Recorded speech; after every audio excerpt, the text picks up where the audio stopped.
investigate the present time experience. Use your mind to become curious,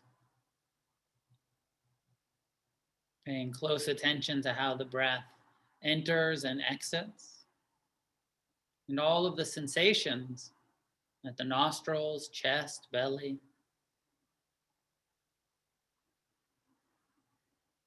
that the body experiences with each breath.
Remember to be kind if you find yourself wandering into the future or past, thinking, planning. Gently disengaging without judgment or as little judgment as possible. Training the mind to return to the chosen object of the breath, the body breathing, with the kind of patience you would have with your own child.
And if you're pretty new to this kind of meditation, keep using the breath. It's a good object, training the mind, coming back to the breath over and over.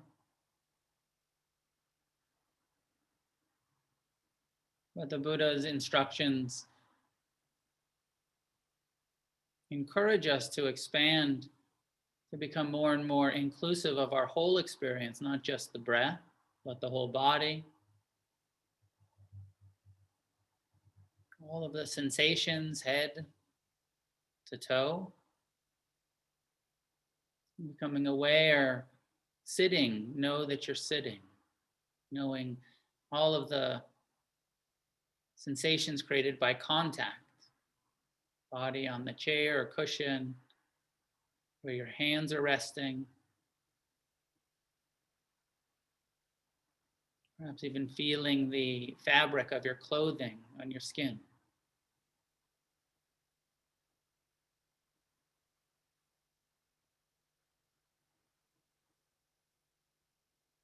All of the sense doors included. Sounds are not a distraction, but happening right now to be mindful of,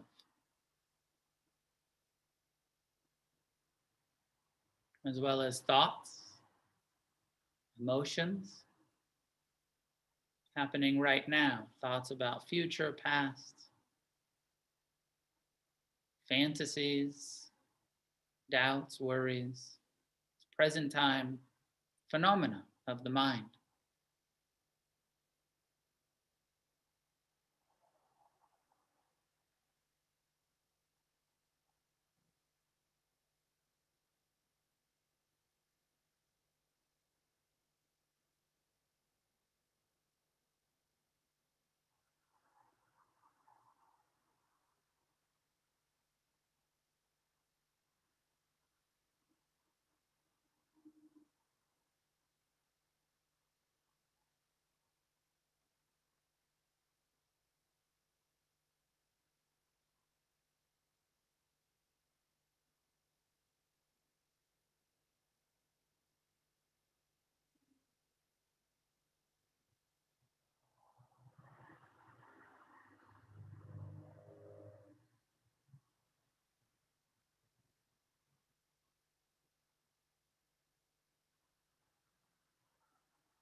As we become more inclusive, rather than allowing the attention to bounce around too quickly from breath to thought to sound, sustain awareness with whatever calls your attention. If it's a thought, observe the thought, unentangled participation with the mind. See how the thought proliferates, arises, passes, gives birth to the next story, to the next idea or memory.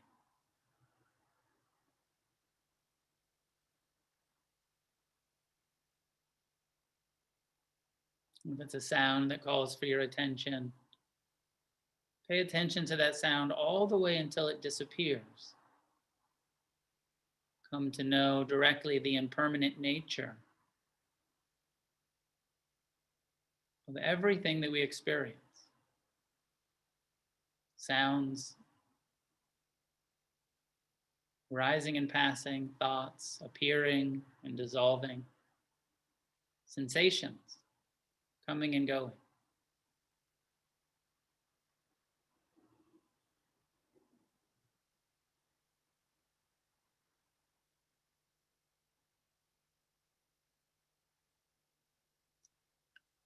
And as we become more and more present in this practice, it becomes more clear that each experience has a feeling tone to it, that we perceive our experience as being either pleasant, unpleasant, or neutral. Each thought experienced as pleasant or unpleasant, or perhaps neutral, each sound, each sensation, emotion, smell, taste, sight, perceived as likable, agreeable. Perhaps we crave more, get attached, difficult, painful, hard to bear. We become aversive, wanting it to go away.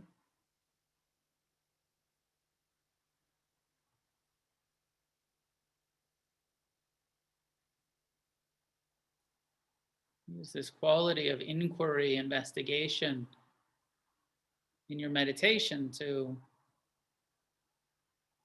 turn towards what's happening in the body, in the heart and mind,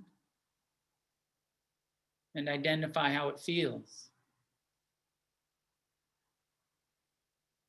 This feels pleasant, this feels unpleasant.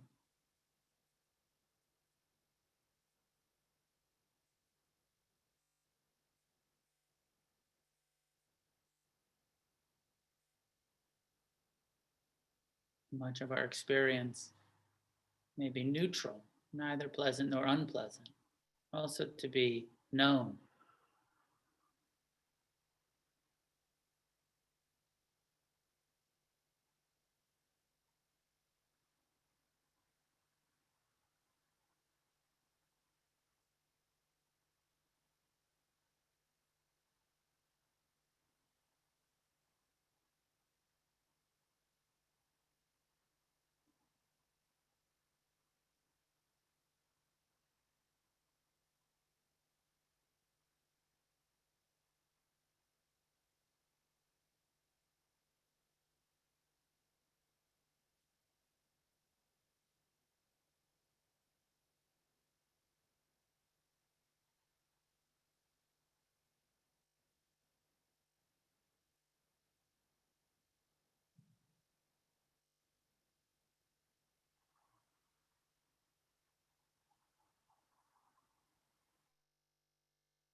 As we turn towards our own painful thoughts and feelings, we learn to tolerate them more rather than running, reacting, avoiding.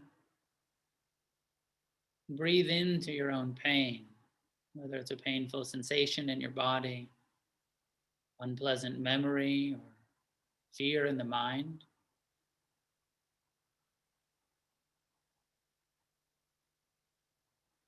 Try to soften,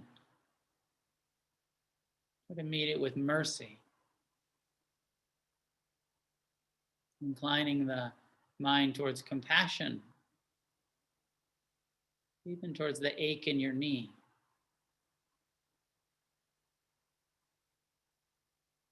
and the critical voice in your mind.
Softening is an act of mercy. When we find the jaw tight, belly hardened, the heart closed.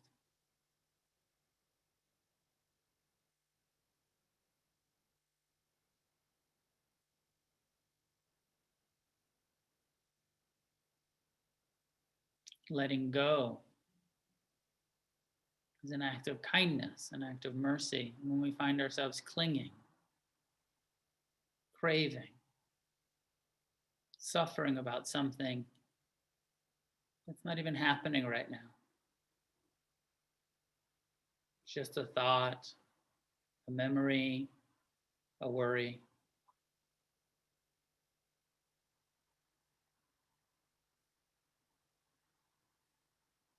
As much as you can, release it, let it go.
When you're ready, allowing your eyes to be open.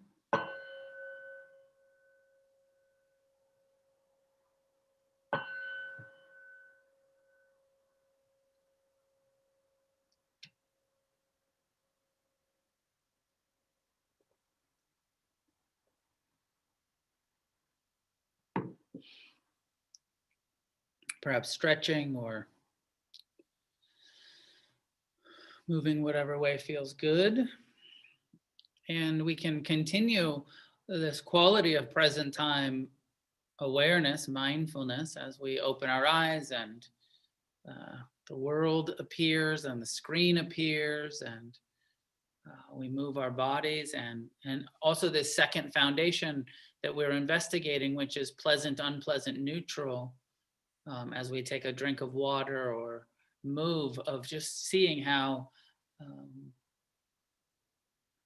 how much we move towards what would feel pleasant and away from what feels unpleasant naturally.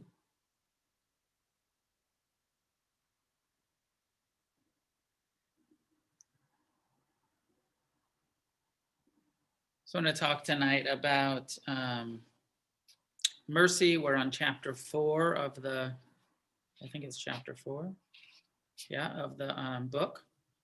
This is part 2, the middle path of the 1%ers of the heart, between the dead end of worldliness and the dead end of religion. And I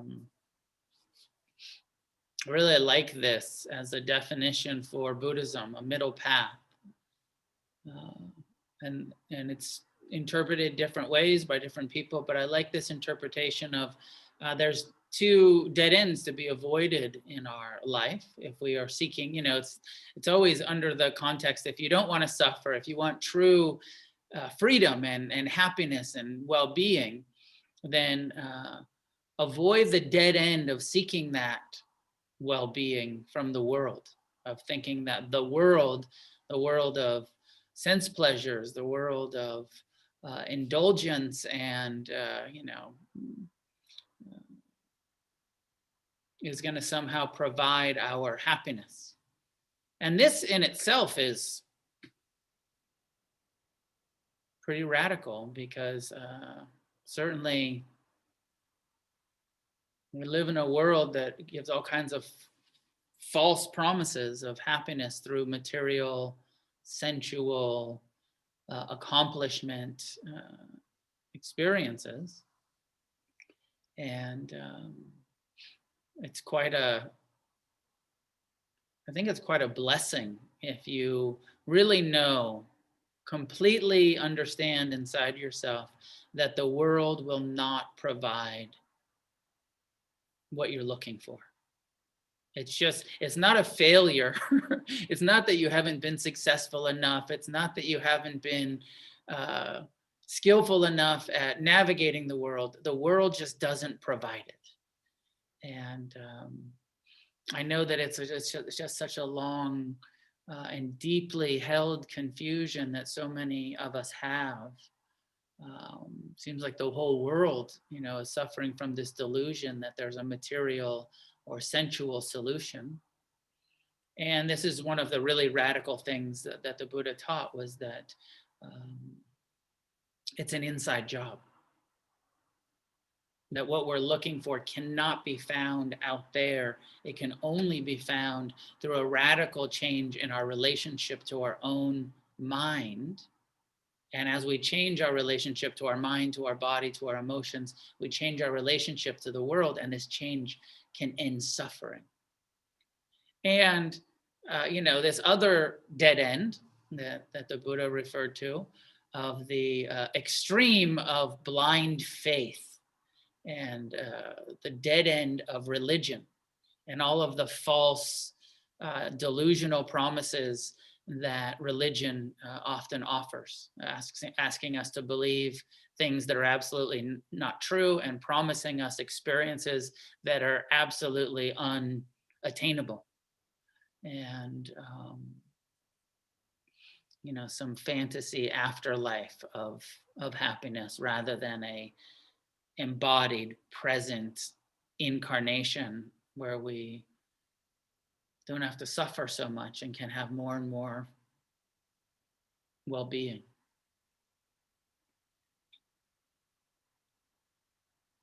So in this middle path,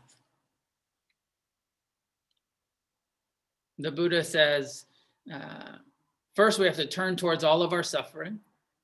First noble truth. Turn towards, see clearly, penetrate into, deeply into the reality that there is suffering, that our mind all by itself creates suffering, that our emotions are difficult to bear, that this nervous system, this physical body is often uncomfortable, and that there's an instinctual drive towards pleasure, second noble truth.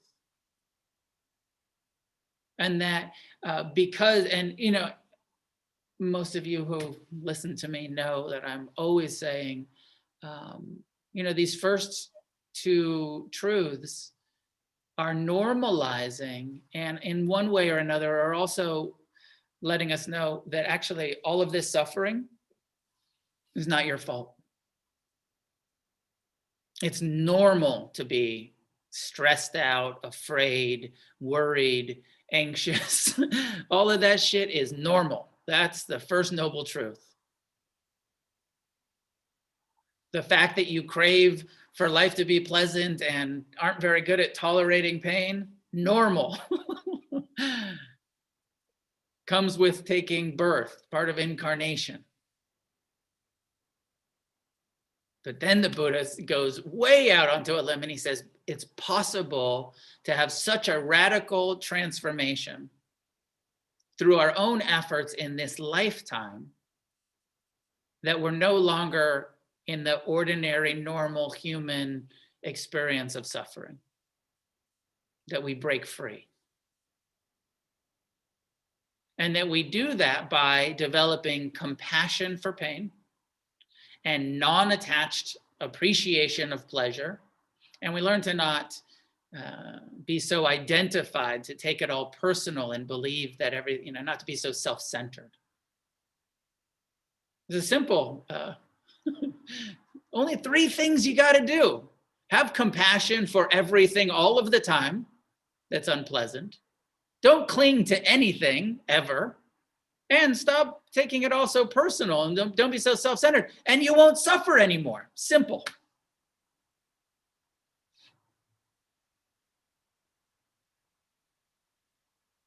And unlike many religions, it's not saying, and just believe this. It's saying, you got to practice your ass off, train your mind, because status quo is you hate pain. Developing compassion is possible, but it is difficult. It is counter to our instincts. It is against the stream. Non-attachment is possible, but it is difficult. We have to train the heart, the mind to let go. And it takes years and years of practice to get very good at letting go, letting be, getting very good at responding consistently with compassion to our internal experience and to the world.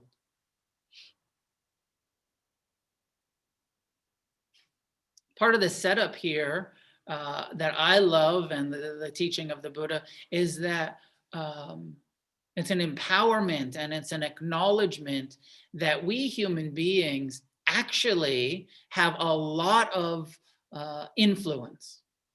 We are not powerless over our reactivity. We're not powerless over what happens. We're not in total control either. And so I like to think of influence. We can incline our mind towards compassion. We can train our minds, our hearts, and will influence the direction of our life towards more wisdom, towards less suffering. But it's not something that we can, obviously, it's not just a decision that we can make, because we all would have made it. We've all made that decision. I'm going to be compassionate, non-attached, and not so self-centered. I decided I'm not going to suffer anymore. This suffering sucks. I'm just going to done with that. We can't, we don't have that control, but we have the practice. We have the Dharma. We have the meditation instructions, the Eightfold Path, the 5 precepts. We have the guidance. We have the map to freedom.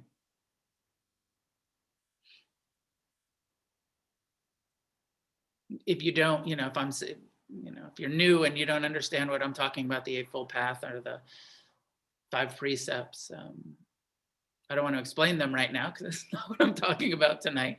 But, read a Dharma book, it'll all be explained. This is the core of the Buddha's teachings. So we have power. We have the ability to intervene. We have the ability to change. We have the ability to get free, right? Third noble truth. Freedom is possible in this lifetime, not some fantasy of in the next life, not some fantasy of a better incarnation. In the Buddha's teaching, in this incarnation, through our own efforts, we can get free. No matter how unskillful, confused, how much harm we've caused to ourselves or others. There's nobody that's irredeemable. There's nobody that can't wake up.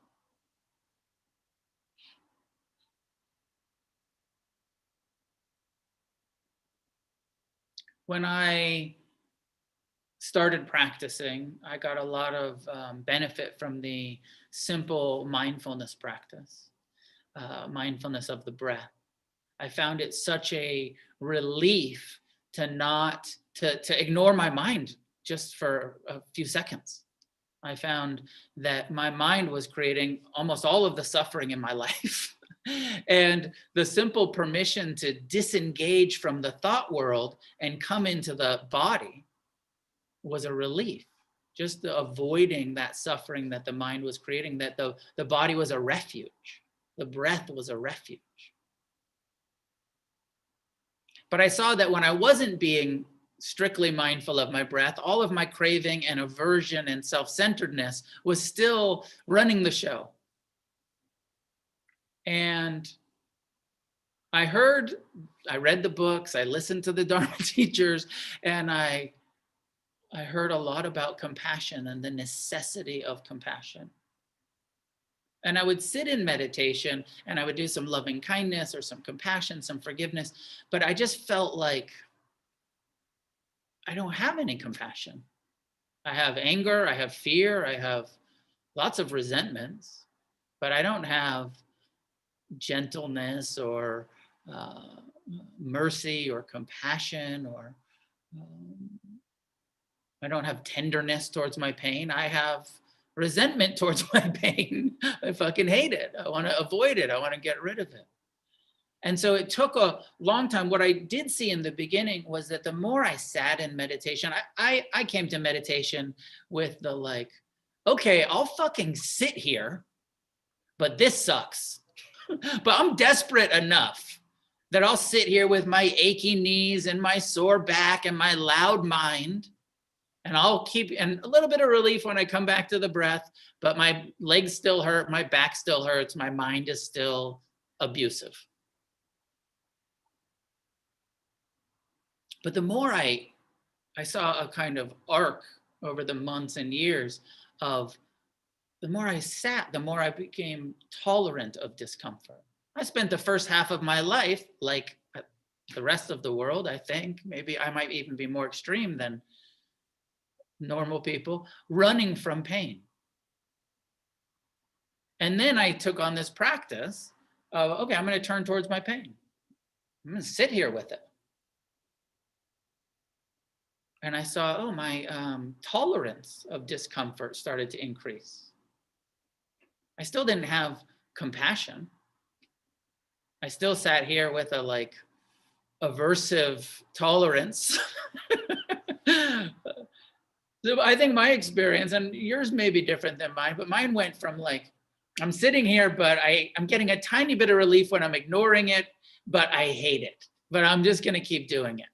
To I'm sitting here, but I hate it a little bit less.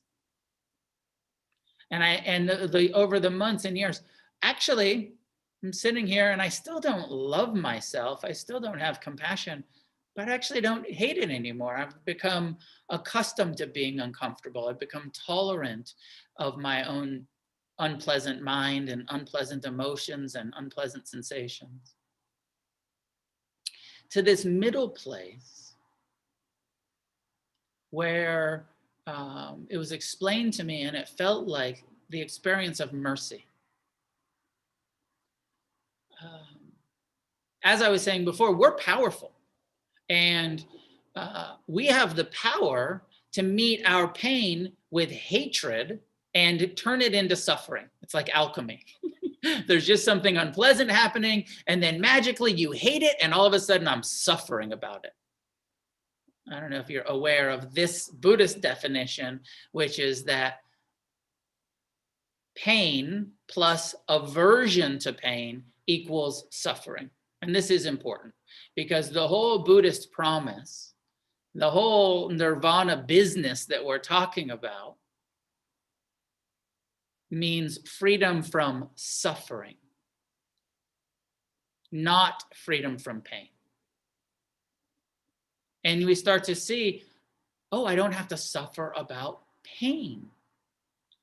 And I have, once you're meditating for a while, you start to wake up to, I don't want to go as far as to say it's a choice. Eventually it becomes more of a choice. We have more and more influence, more and more ability to respond. In the beginning, we're just reacting. The Buddha talked about people that didn't meditate, who haven't trained our minds, as untrained worldlings. And he said, the untrained worldling just goes around suffering at everything and annoying themselves and annoying others with their views and opinions. These sort of unexamined judgments, untrained. But as we start to meditate, as we start to train our mind, then we get more choice, more real free will.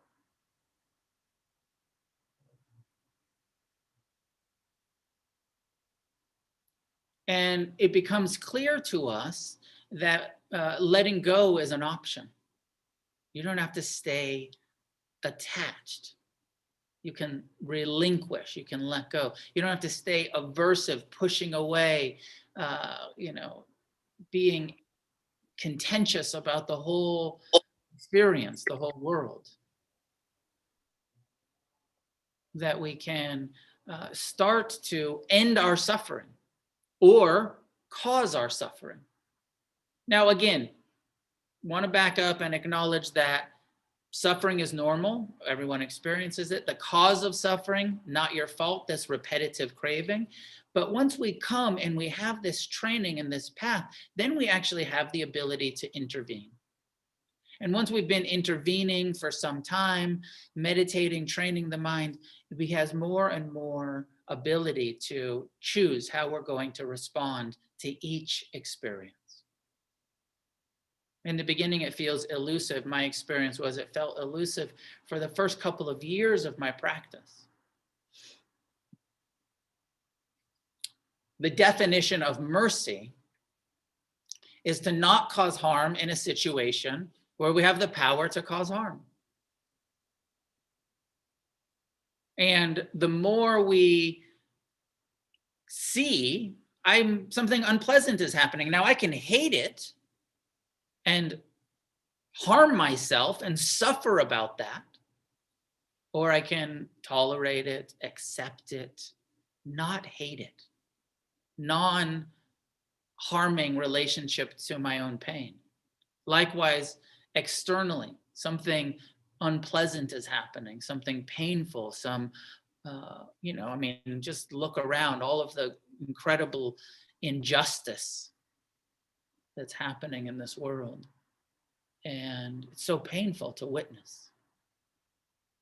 Now we can meet that with hatred, with judgment, with let's, suffer at all of the ignorance in the world, or we can meet it with mercy. We can meet it with compassion, with let's not make it worse. This is the Buddhist encouragement to see the world clearly. This is a world of greed and hatred and delusion. This is a world of ignorance we're born into. We call it samsara, a realm of perpetual wandering through human cultures that are all based in greed and hatred and oppression and ignorance.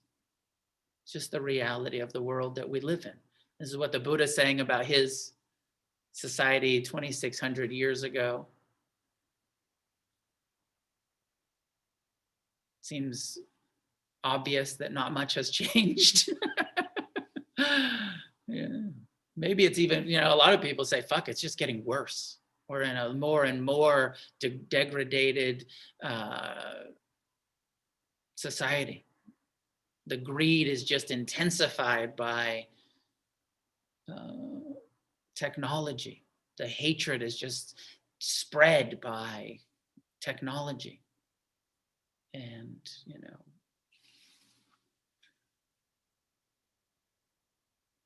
there's also, I don't want to be totally down on technology as we're here sharing the Dharma through technology.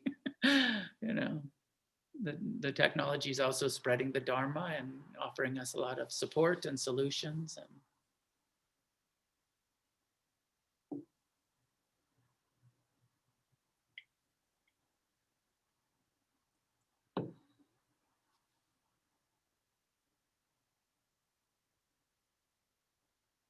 If you feel like I did, like compassion is pretty elusive a lot of the time, and that it feels like too high of a bar to actually care. The definition of compassion, I think, is caring about pain, our own pain, other people's pain. Mercy is this middle place of you don't even have to care that much. It's just not making it worse. It's not like I'm so loving and empathetic and tender towards the pain. It's just I'm just gonna choose not to make it worse than it already is. I'm gonna, as an act of mercy on myself or on you or on the world, I'm going to refrain to the best of my ability from causing harm on top of already difficult circumstances, already painful phenomena.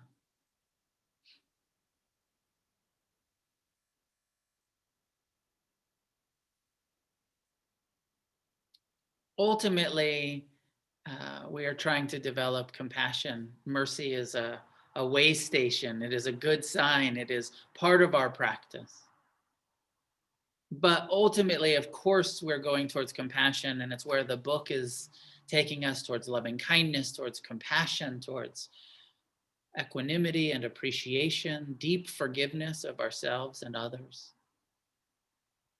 But I really, truly think that mercy is such an important thing to practice, to reflect on, to understand. That in order to go from I hate pain to I care about pain, we have to get into this place of I don't quite care about it yet, but I'm in this middle path place of I'm just trying to not make it worse. I'm just trying to not hate it. I'm just trying to not hate them. I'm just trying to meet even my enemies with mercy. I don't love them yet. I don't have compassion for them yet. I'm just trying to be merciful enough on myself and on others to not meet experience with hatred, with aversion, with judgment, with ill will, with wishing harm upon whomever.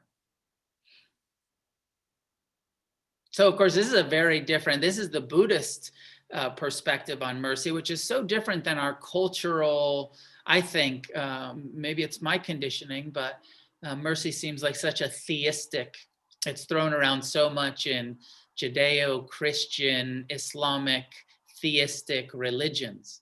God is merciful, right? God has all power and he could kick your fucking ass, but he's choosing not to because he's so merciful. God's merciful. He's not going to ruin your life today if you're lucky. Rather than this perspective of like, as Buddhists, we're not so interested in these ideas of theism and external powers. We're interested in this humanist psychology, this empowering understanding that you have the power, I have the power to ruin my fucking life. I have the power to cause all of this harm to myself, to cause harm to other people. And that as part of our path of awakening, we're going to choose to incline, to develop, to influence our own mind and our own speech and our own actions out of mercy for ourselves and for each other, to not make it worse.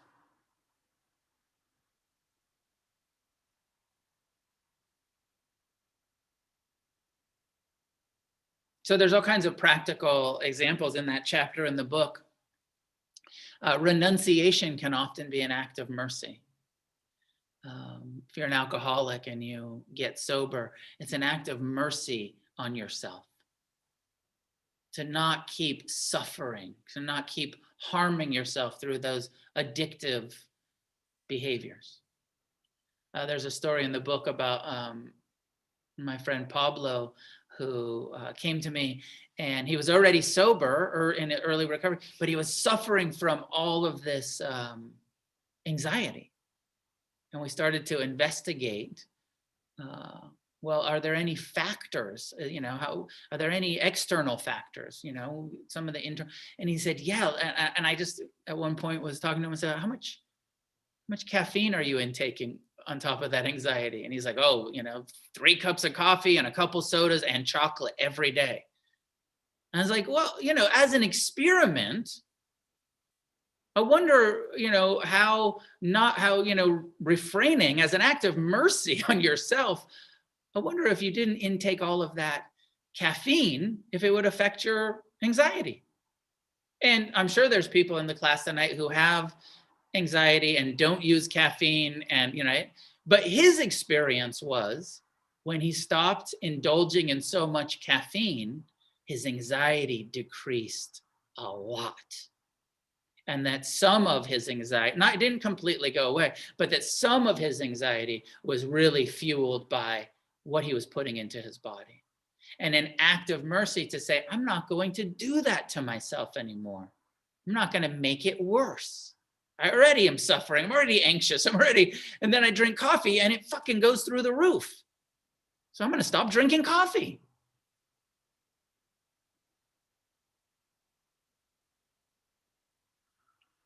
And lots of examples in our life of where refraining from doing something is the kindest, is the most merciful thing that we can do. And this is where the Buddha gives us these simple 5 training rules. He says, when you are violent, when you're killing living beings, you're not only hurting them, you're hurting yourself. Refrain from hurting yourself as mercy on yourself and as mercy on the living beings. Stop killing. When you're stealing, when you're taking that which isn't offered, refrain. You're not only, ripping someone off, you're creating negative karma for yourself. Out of mercy for yourself, out of mercy towards the people that you're living in fear and experiencing the loss. Refrain from stealing. When you're acting out sexually in inappropriate ways and you're cheating or you're lying or you're manipulating and you're in what we call sexual misconduct, you're hurting yourself, the karma of that, lack of integrity, the harm that you're causing in relationships. Out of mercy for yourself, refrain from misconduct. Be careful, be wise in your sexual activity. And Buddhism's pretty liberal about sex. The Buddha was like, consenting adults, no judgment.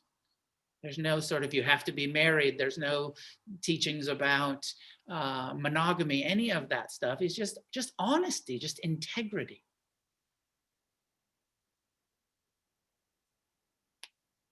And then the fifth precept, which is, I'm not sure how I can frame it as an act of mercy, but I want to. And the fifth precept which says, if you want to get free, if you're really interested, if you want to get committed to this path of awakening, you want to see clearly and start choosing to respond differently to your pain, to developing mercy, to developing compassion, then stop putting into your system the drugs and alcohol that make it more difficult to choose how you respond. Because as soon as we're intoxicated, we're no longer in choice. Our faculties, our ability to choose is altered. And so out of commitment to our practice, stay sober. Now, I know for a lot of our community, myself and the other junkies in the room, alcoholics, addicts, this fifth precept, this act of mercy, like it's a necessity. It's not like, I'm not doing this because I'm a good Buddhist. I'm doing this to save my life because I'm, I end up locked up and in institutions and dead. So the fifth precept supports our necessity to be sober, to be free from recreational drugs and alcohol. And even if it's not that dramatic of institutions and just misery, just suffering. Drugs and alcohol just don't, drugs and alcohol are in the basket of worldliness, the dead end of, you think that getting high is going to actually give you some happiness? So fleeting, so temporary. It's never going to lead to a true sense of contentment. So as an act of mercy on ourselves, stay sober, even if you're not in recovery. Practice the fifth precept. Be mindful all of the time. As much, like the intention to be mindful, present, in choice all of the time.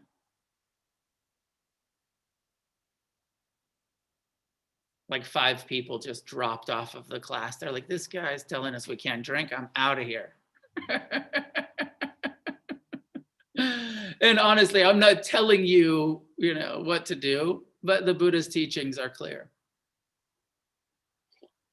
You do not have to follow them, but it is my job to encourage you to follow them, to support you in that.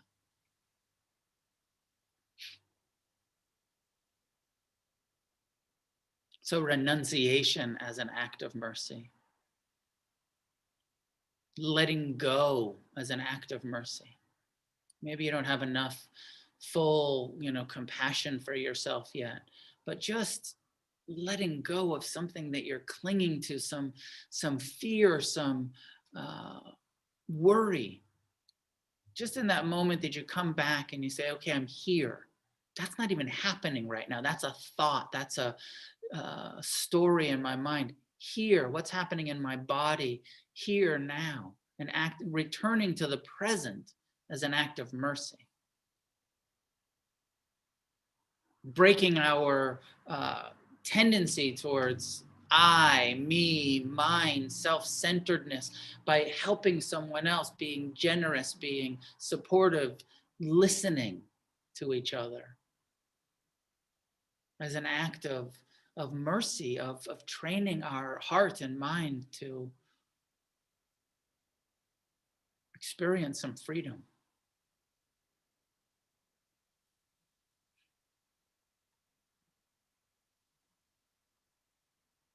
So I'd like to open it up for some discussion, some questions about this.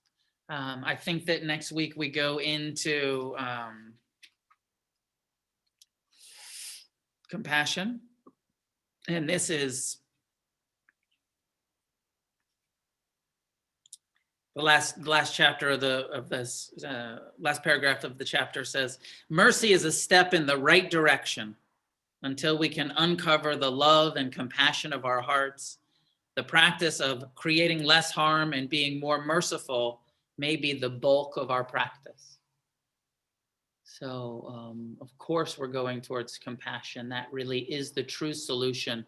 But in the meantime, if you're not there yet, mercy. What are your thoughts? What are your questions? Does this make sense? Anything about the meditation instructions or this aspect of our practice? If you'd like to ask a question, you can raise your hand and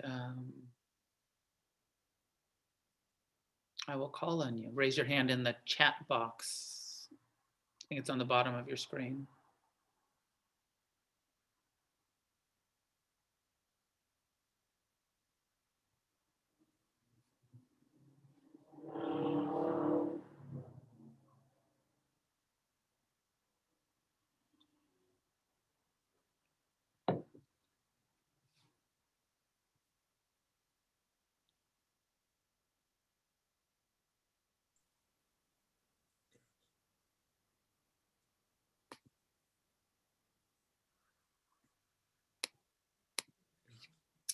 There's a question in the chat about, would it be merciful to prevent another person from harming themselves or others? Easy, yes, of course. It would be compassionate, it would be merciful, it would be wise when we have that influence, when we have that ability. Of course, we want to try to, our goal is to alleviate harm, alleviate suffering when we can. And so if you have the power to stop somebody and the ability to influence them in that way, including, sometimes like the 5150 mandatory hold, psych hold is the right thing to do to help, get somebody through a suicidal or a homicidal episode and get them stabilized. And so I'm a fan of doing that when it's appropriate, when it's necessary. And, and then there's the other side of that, Richard, I know you're aware of that. Sometimes we can have all of the compassion in the world and all of the mercy and all of the good intentions. And then we also have to have the equanimity to understand that we can't stop people from harming themselves a lot of the time. And so that's where, this conversation goes to, yes, compassion, yes, the willingness to help, the engagement, and also the wisdom to know our limitations when it comes to other people and how much influence or control we have over other people's happiness. Declan, go ahead, jump in. Or actually, Declan, hold on for 1 second. Richard, since we were talking about your question, go ahead and jump in. Yeah, I was just reflecting on a former client of mine who years ago had his adolescent son taken from their home and put into a treatment facility. I forget where it was. Utah comes to mind, against his will. And the kid hated him. The kid hated him. The kid hated going there. The kid hated the whole experience. He came out clean. I don't think he stayed clean, but it took a lot of years to repair that relationship for kidnapping his kid and sending him into treatment. Yeah, it's not always, empathize with a parent that doesn't quite know what to do with the adolescent that's acting out in whatever ways. But I don't know that many success stories about the kids coming back and being like, thanks, Dad, you saved my life. It's usually like, you motherfuckers, how dare you? And now I'm going to go shoot heroin to prove you right. But that's not always the case. There's certainly stories of people who get those kind of interventions, and it's the right thing at the right time, and they have great success. So hard to know how it's going to affect somebody when they're forced into something. Yeah, thanks. Declan, go ahead, jump in. I'm really loving this concept of mercy, like not causing more harm to myself or others, really digging it. But I'd like to cultivate the loving kindness too, cultivate the compassion. This book by Pema Chodron, maybe that'll help too. It's her book on loving kindness. But I was curious if you recommended any books that maybe had guided meditations or some affirmations about loving kindness, like something I could read or focus on while I meditate, kind of work through and then maybe do it again. There's a bunch of good books on loving kindness, and this class that we're doing on Mondays is going through my loving kindness book, The Heart of the Revolution. And so that's where we're going. We're going to go into loving kindness and into compassion. So you could read my book, The Heart of the Revolution, but Pema Chodron's books are great. The Sharon Salzberg Loving Kindness book is great. You'll find a lot of cool books on loving kindness. Tara Brach's Radical Acceptance is sort of a loving kindness perspective that's quite good. And so you'll find a lot. But if you just come with us on Mondays, we're going to be doing metta.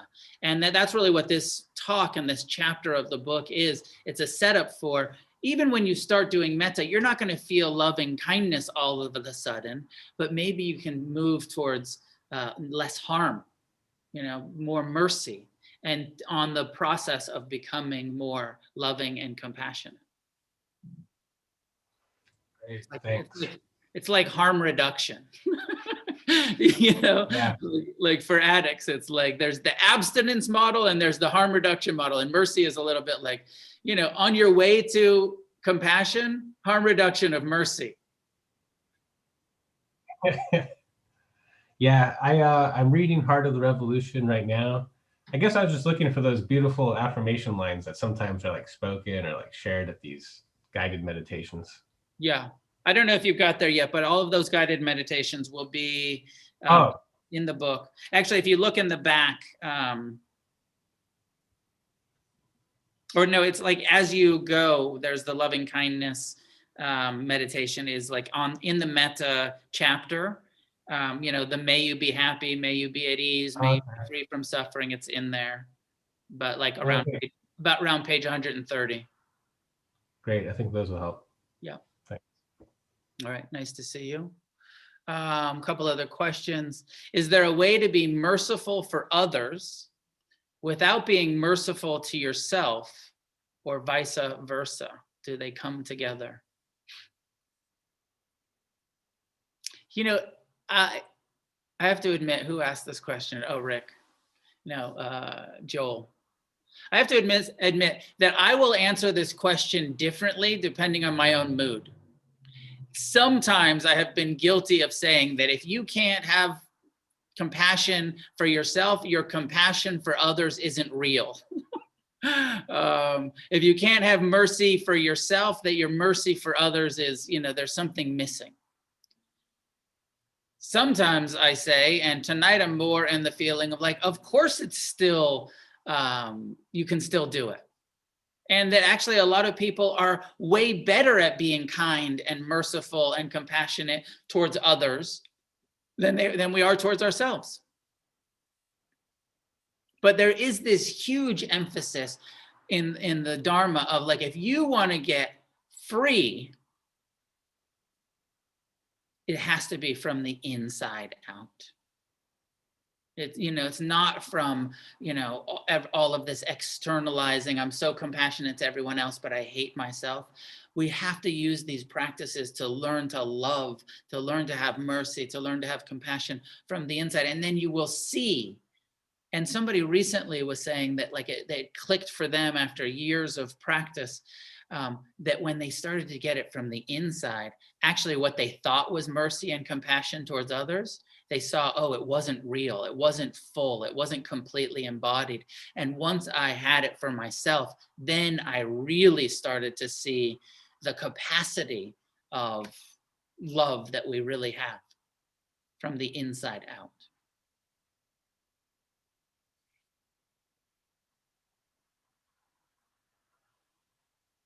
Rick asks, are there any acts that the practice considers to be unworthy of mercy?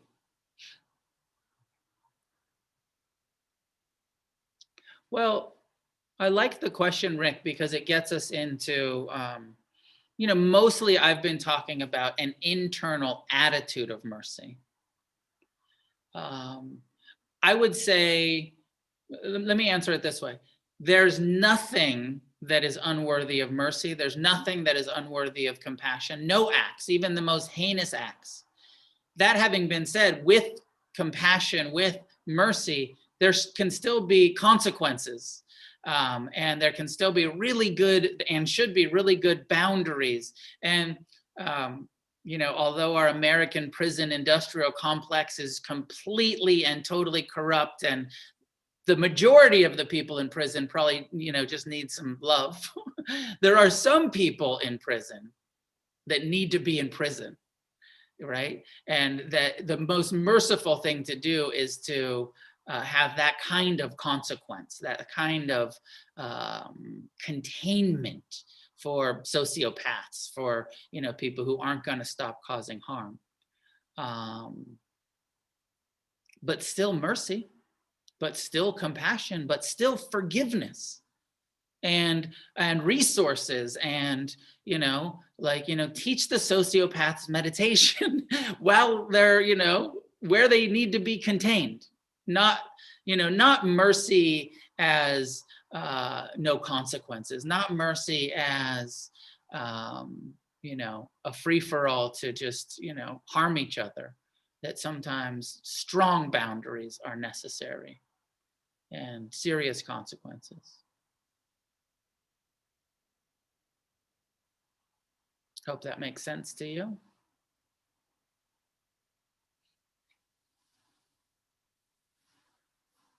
Question, I'm going to take these last two questions and then I think leave it there. The question is, do I set an intention every time before I sit?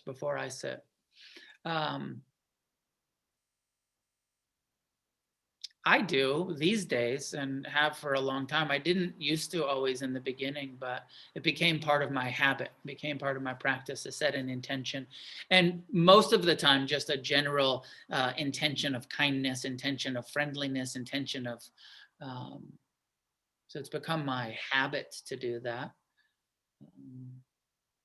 And I think it's a good habit to get into, to set a, yes, I'm going to be mindful, but I'm also going to aspire to compassion with this mindfulness. I'm going to be as friendly as I can. And, some traditions and say, actually, you can name your aspiration or your intention. You can say, hey, I'm sitting here for the benefit of all sentient beings.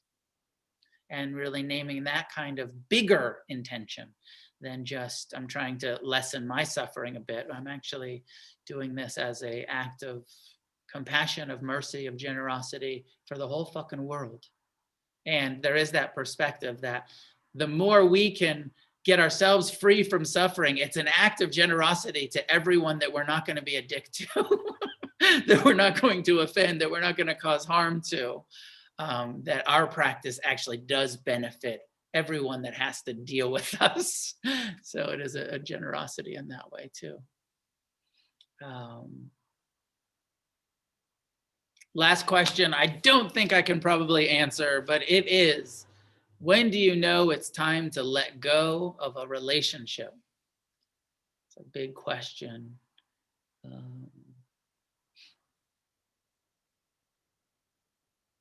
And I don't think it's one I can answer, but I will, I'll say this.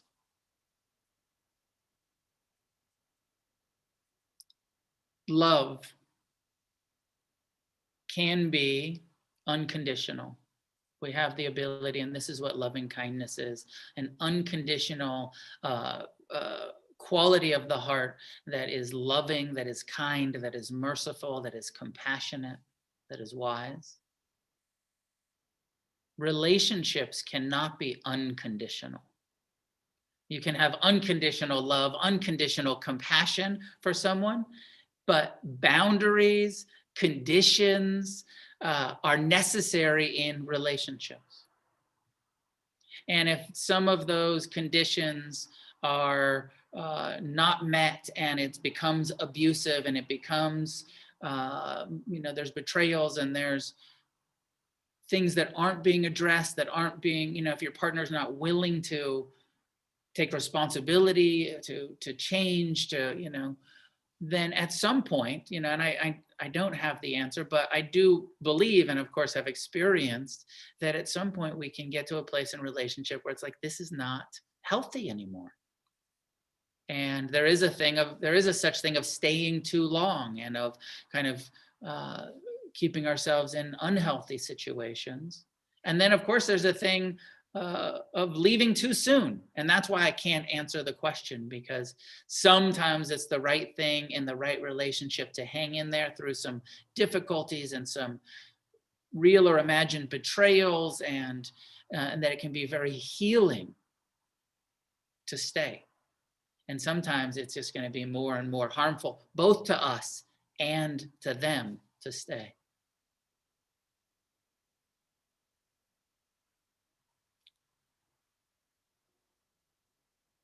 Perhaps even when it is time to leave, but we don't really want to. It's mercy. It's an act of mercy on our partners to leave them, even if they're begging us not to, even if they don't want that. Really, if somebody is in a cycle of some kind of abuse, of some kind of harm that they don't seem to be able to stop, even though they keep promising that they're going to change, but they don't quite have the ability to yet. The karma that is created through causing harm, it would be more merciful for us to say, hey, I'm not going to let you continue to abuse, betray, harm me in this way, out of some level of compassion for myself, but also out of compassion for you, because it's just not good to allow you to keep acting in this way in this relationship. So out of mercy, it's fucking over. And sometimes that is the appropriate thing to do. But I can't say when. I can only give some general reflections. I'd have to hear more about your particulars to say when.